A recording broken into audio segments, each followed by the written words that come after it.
এটা হচ্ছে আপনার বাচ্চাদের লিম্ফ নোড। এটা সবারই থাকে, বড় মানুষেরও থাকে, ছোট মানুষেরও থাকে। দাও কিন্তু হ্যাঁ, এই যে এটা, হ্যাঁ, এটা না ভয়ের কোনো কারণ নাই। কিন্তু যদি কোনো কারণে অনেক বড় হয়, অনেক বেশি হয়, সেই ক্ষেত্রে একটু পরীক্ষা নিরীক্ষার দরকার থাকে।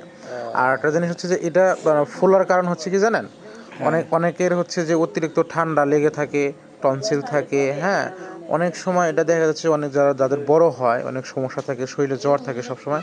আমরা এই ক্ষেত্রে টিবি পরীক্ষা বা আদার্স কিছু পরীক্ষা করতে বলি, বা এফএনএসসি করলে দেখা যাচ্ছে যে এটা আসলে কি, এটা আসলে দেখা যাচ্ছে যে লিম্ফ নোড।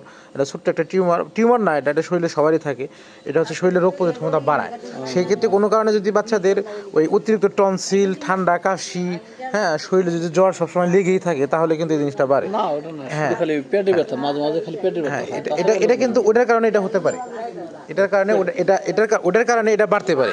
কারণ এটা হচ্ছে একটা মানে আমাদের রোগ প্রতিরোধ ক্ষমতা বাড়ানোর একটা আর কি। হ্যাঁ, যখন অন্য সাইডে মনে করেন যে ইনফেকশন হবে বা কোনো সমস্যা হবে, তখনই আপনার এটা ফুলতে পারে। এটা না, এরকম ভয়ের কোনো কারণ নাই। মানে অনেক সময় আমরা অনেক এটা নিয়ে কিন্তু অনেক ভয় পাই যে ফুলে গেছে টিউমার কিনা বা এরকম কোনো কিছু। এটা না, কিন্তু দেখি একটু, এই দেখেন ফুলে আছে, কিন্তু এটা কিন্তু হয়। মূলত ওটার কারণে ফুলছে, আর কিছু না।